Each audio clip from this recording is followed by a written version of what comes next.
Chapter 10. Power of the Mastermind, the Driving Force. The ninth step toward riches. Power is essential for success in the accumulation of money. Plans are inert and useless without sufficient power to translate them into action. This chapter will describe the method by which an individual may attain and apply power. Power may be defined as organized and intelligently directed knowledge. Power, as the term is here used, refers to organized effort, sufficient to enable an individual to transmute desire into its monetary equivalent. Organized effort is produced through the coordination of effort of two people or more who work toward a definite end in the spirit of harmony. Power is required for the accumulation of money. Power is necessary for the retention of money after it has been accumulated. Let us ascertain how power may be acquired. If power is organized knowledge, let us examine the sources of knowledge. A. Infinite intelligence. This source of knowledge may be contacted through the procedure described in another chapter with the aid of creative imagination. B. Accumulated experience. The accumulated experience of man, or that portion of which it has been organized and recorded, may be found in any well-equipped public library.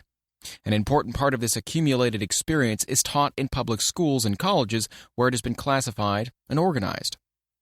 C. Experiment and research.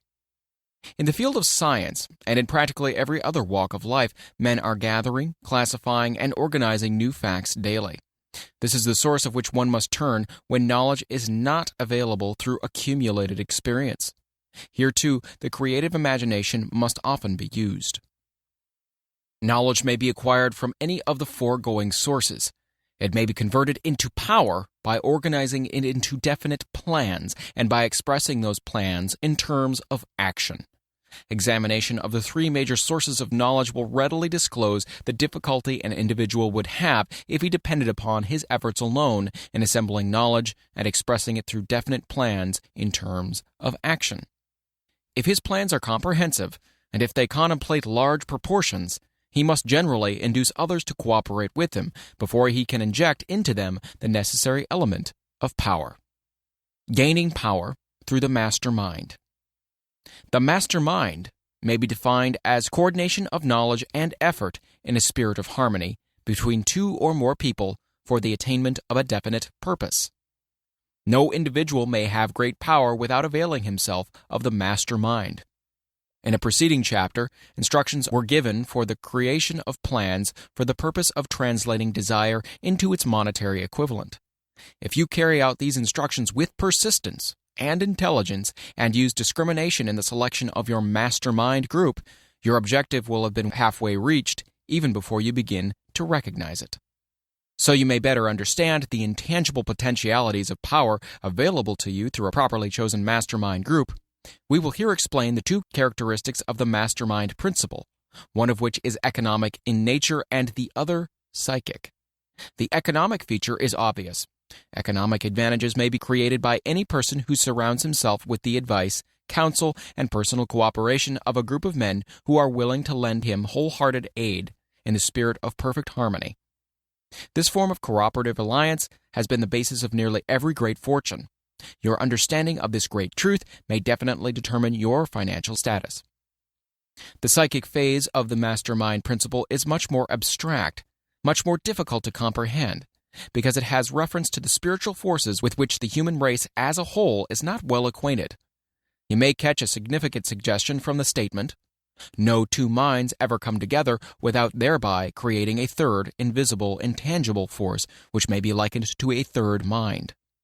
Keep in mind the fact that there are only two known elements in the whole universe, energy and matter. It is a well-known fact that matter may be broken down into units of molecules, atoms, and electrons. There are units of matter which may be isolated, separated, and analyzed. Likewise, there are units of energy. The human mind is a form of energy, a part of it being spiritual in nature. When the minds of two people are coordinated in a spirit of harmony, the spiritual units of energy of each mind form an affinity, which constitutes the psychic phase of the mastermind. The mastermind principle, or rather the economic feature of it, were first called to my attention by Andrew Carnegie over 25 years ago. Discovery of this principle was responsible for the choice of my life's work. Mr. Carnegie's mastermind group consisted of a staff of approximately 50 men, with whom he surrounded himself for the definite purpose of manufacturing and marketing steel. He attributed his entire fortune to the power he accumulated through this mastermind.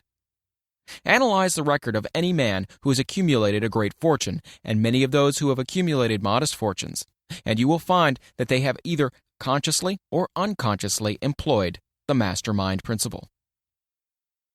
Great power can be accumulated through no other principle.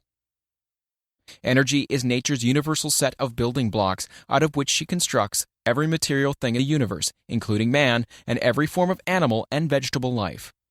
Through a process which only nature completely understands, she translates energy into matter. Nature's building blocks are available to man in the energy involved in thinking. Man's brain may be compared to an electric battery.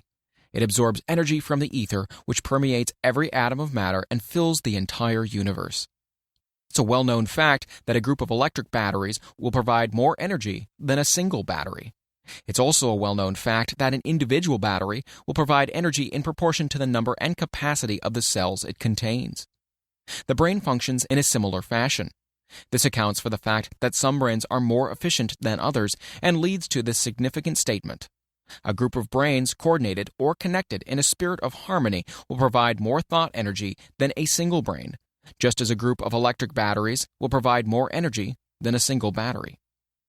Through this metaphor, it becomes immediately obvious that the mastermind principle holds the secret of the power welded by men who surround themselves with other men of brains. There follows now another statement which will lead still nearer to an understanding of the psychic phase of the mastermind principle.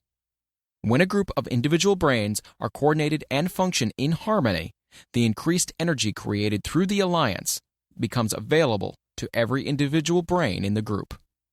It's a well-known fact that Henry Ford began his business career under the handicap of poverty, illiteracy, and ignorance. It is an equally well-known fact that within the inconceivably short period of 10 years, Mr. Ford mastered these three handicaps, and that within 25 years he made himself one of the richest men in America.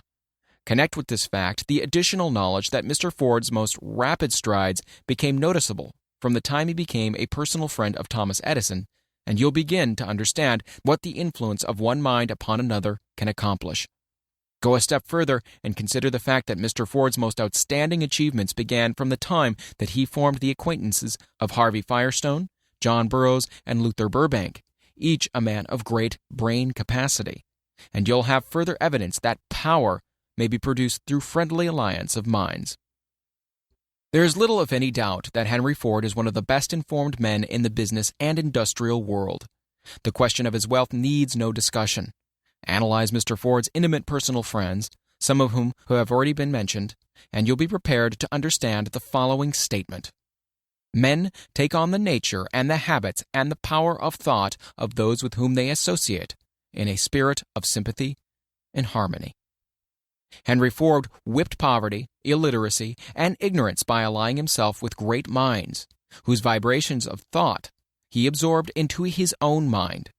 Through his association with Edison, Burbank, Burroughs, and Firestone, Mr. Ford added to his own brain power the sum and substance of the intelligence, experience, knowledge, and spiritual forces of these four men. Moreover, he appropriated and made use of the mastermind principle through the methods of procedure described in this book.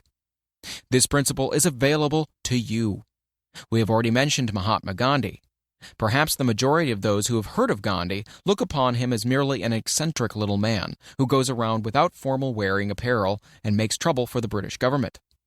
In reality, Gandhi is not eccentric, but he is the most powerful man now living, estimated by the number of his followers and their faith in their leader.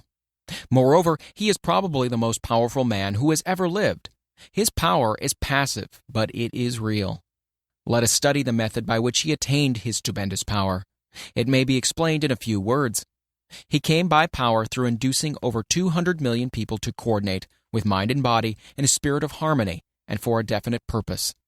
In brief, Gandhi has accomplished a miracle, for it is a miracle when 200 million people can be induced, not forced, to cooperate in a spirit of harmony for a limitless time.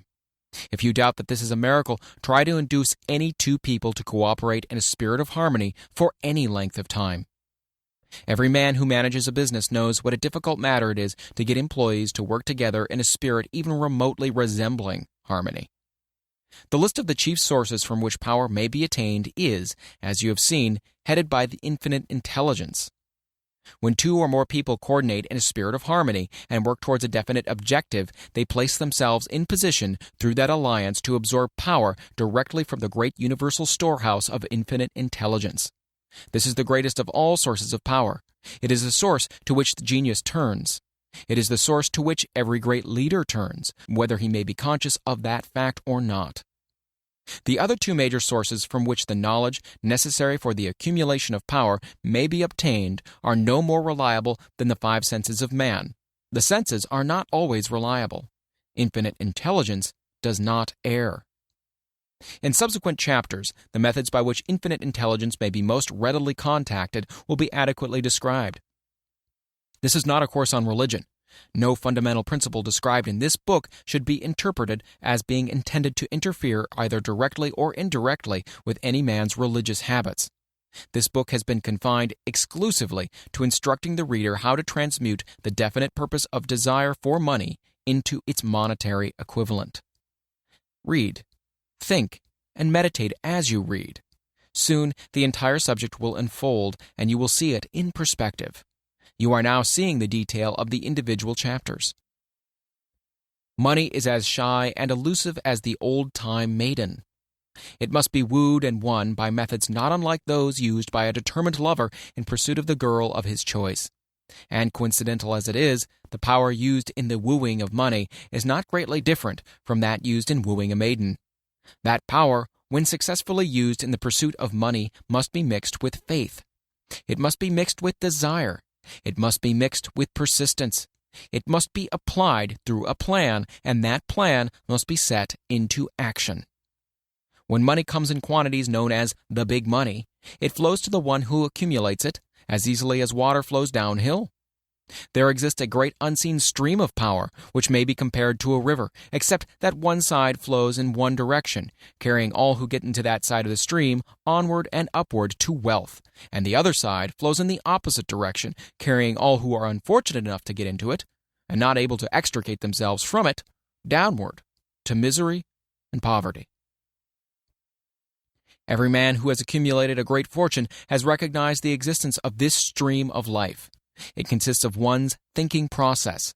The positive emotions of thought form the side of the stream which carries one to fortune. The negative emotions form the side which carries one down to poverty. This carries a thought of stupendous importance to the person who is following this book with the object of accumulating a fortune.